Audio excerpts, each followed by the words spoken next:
श्री शिवाय नमस्तुभ्यम। हर हर महादेव। दोस्तों, कैसे हो आप सब।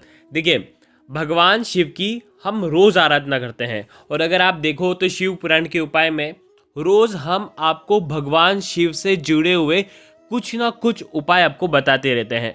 हम रोज़ भगवान शिव की आराधना करते हैं, उनके निमित्त उपाय करते हैं। रोज़ नहीं करते कई लोग, तो कई लोग सोमवार के दिन करते हैं, कई लोग शिवरात्रि पर करते हैं और कई लोग प्रदोष के दिन, प्रदोष की तिथि पर करते हैं। लेकिन अगर कहा जाए, देखो सावन में भी हम आराधना करते हैं, लेकिन अगर कहा जाए कि अगर भगवान शिव का जो सबसे बड़ा दिन होता है वो होता है महाशिवरात्रि का दिन। और महाशिवरात्रि के दिन इस बार देखो 8 मार्च को शुक्रवार के दिन महाशिवरात्रि है और महाशिवरात्रि पर आपको 108 बिंदी वाला उपाय आज के इस वीडियो में हम आपको बताने वाले हैं। देखो, सबसे पहले जान लो चतुर्दशी तिथि प्रारंभ कब होगी। 8 मार्च 2024 को रात्रि में 9:57 से चतुर्दशी तिथि प्रारंभ होगी, जो कि चतुर्दशी तिथि समाप्त होगी 9 मार्च को शाम के समय 6:17 पर। देखो, महाशिवरात्रि, शिवरात्रि यानी कि रात्रि का महत्व होता है और शिवरात्रि रात्रि कब मिल रही है हमें मिल रही है 8 मार्च को।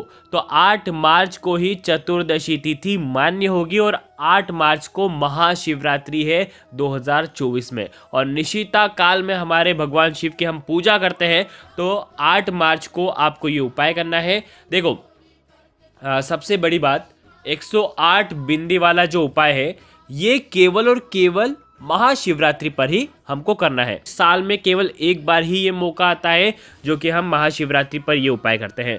अब यहाँ पर समझना, महाशिवरात्रि पर सबसे बड़ी बात यह है कि सर्वार्थ सिद्धि योग का बहुत ही शुभ योग बन रहा है और इसीलिए ये दिन बहुत ही शुभ और दुर्लभ योग का संयोग बना रहा है। देखिए, सबसे महत्वपूर्ण उपाय ये है कि 108 बिंदी वाला जो उपाय है, वैसे तो पिछले साल भी हमने आपको बताया था, उसके पिछले साल भी हमने आपको ये उपाय बताया था। कई वर्षों से हम आपको बताने का प्रयास कर रहे हैं और 108 बिंदी वाला ये जो अचूक उपाय है महाशिवरात्रि के दिन ही किया जाता है। अगर महाशिवरात्रि पर ये उपाय आप कर लेते हैं तो इससे निश्चित तौर पर आपकी मनोकामना पूरी होती ही होती है। मन के जो भी आपके विचार हैं, मन में जो भी आपके आप चाहते हैं, ये उपाय करते समय अगर आप बोलते हैं तो वो मनोकामना आपकी निश्चित तौर पर परिपूर्ण होती है। बहुत ही अचूक उपाय है। पूज्य गुरुदेव की ही कथा सुन करके, समझ करके समझाने का प्रयास करूँगा। लेकिन पहले वीडियो को लाइक करें और भगवान शिव को यदि आप सच्चे दिल से चाहते हैं, महाशिवरात्रि पर आप चाहते हैं कि आपकी मनोकामना परिपूर्ण हो जाए, ये उपाय आपको ज़रूर करना है, क्योंकि इस उपाय से कई लोगों को फ़ायदा हुआ है।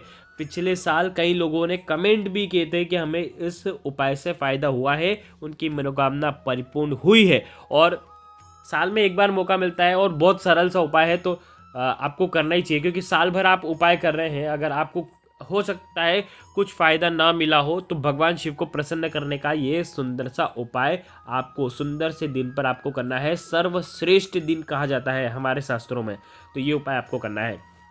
अगर चैनल पर पहली बार आए हैं तो चैनल को ज़रूर सब्सक्राइब करें। कई लोग 108 बिंदी वाला उपाय पिछले साल कई लोगों ने किया था। 108 बिंदी आपको लगाना है और आपकी मनोकामना परिपूर्ण हो जाएगी।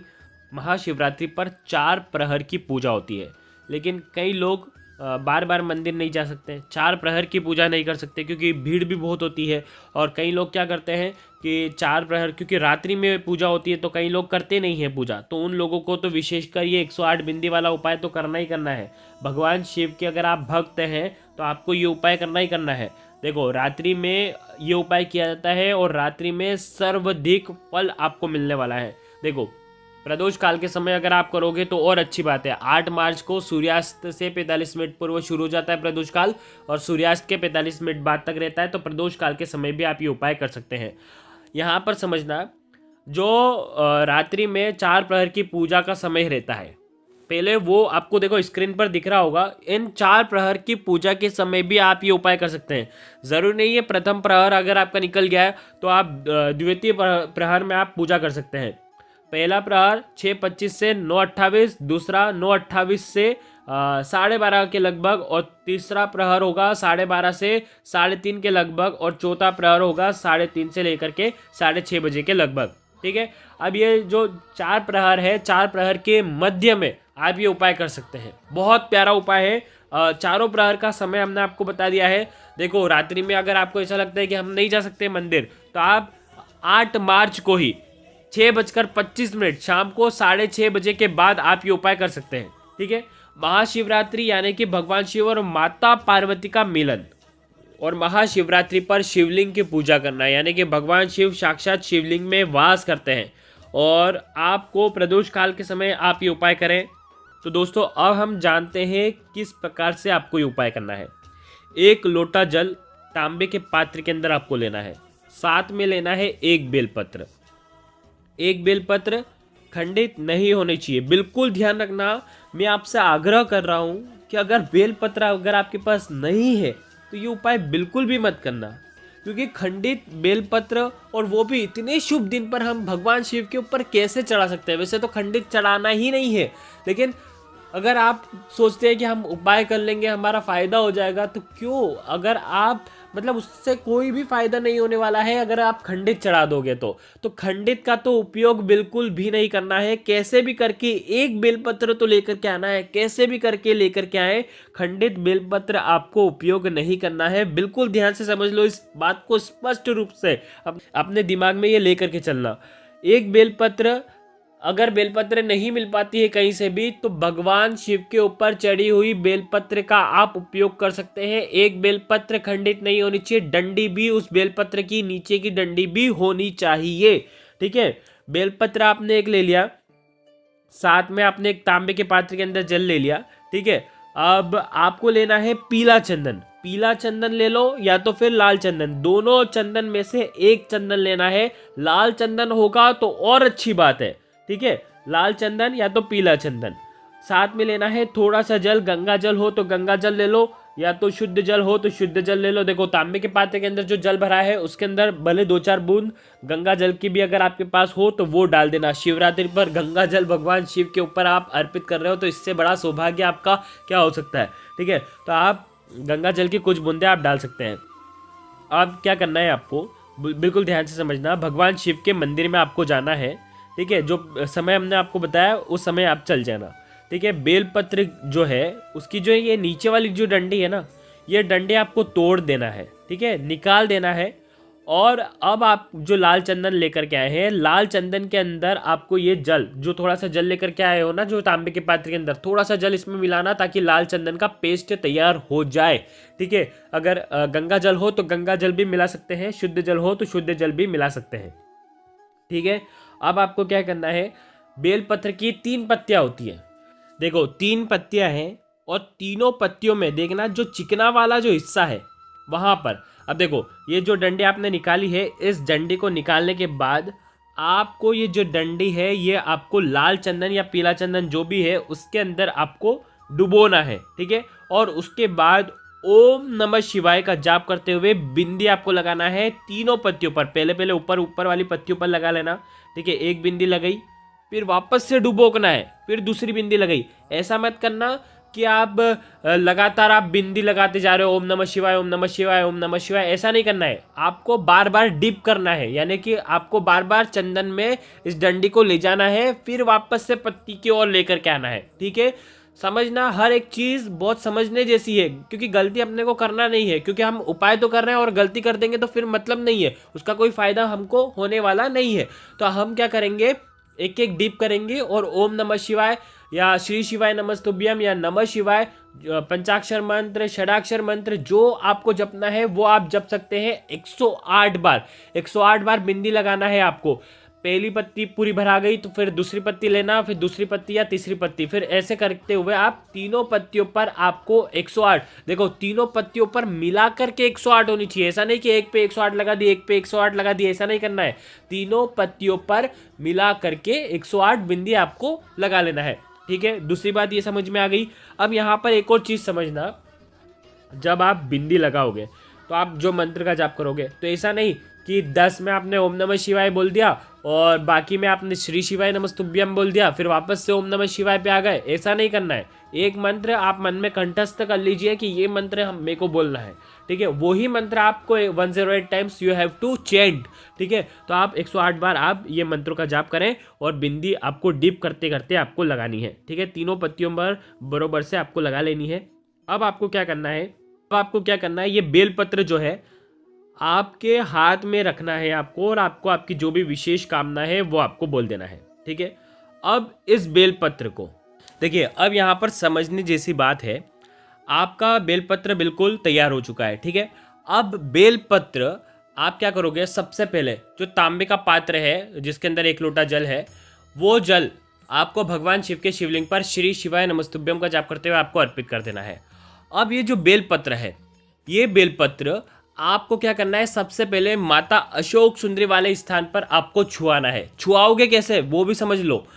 डंडी जो बिंदी वाला हिस्सा है ना वो स्पर्श मत करना, जो पीछे का खुरदुरा वाला हिस्सा है ना वो बस टच करना और आपकी मनोकामना बोलना। जो भी मनोकामना है, देखो भगवान शिव की सबसे छोटी पुत्री होती है माता अशोक सुंदरी, और माता अशोक सुंदरी के वहां पर अगर आप ये उपाय करते हैं तो माता अशोक सुंदरी प्रसन्न होती है, और अगर माता अशोक सुंदरी खुश होती है ना तो भगवान शिव आपकी मनोकामना निश्चित तौर पर परिपूर्ण करेंगे आपकी। देखो ये भी एक चीज समझना कि मनोकामना एक ही सोच के रखना, जो आपको बहुत ज़्यादा विशेष है, जो इस साल आपकी मनोकामना पूरी होनी चाहिए, कैसे भी करके आपकी मनोकामना परिपूर्ण होनी चाहिए, वो मनोकामना आपको बोलना है। स्पर्श करवाना माता अशोक सुंदरी वाले स्थान पर, फिर उस बेलपत्र को उठाना, ठीक है।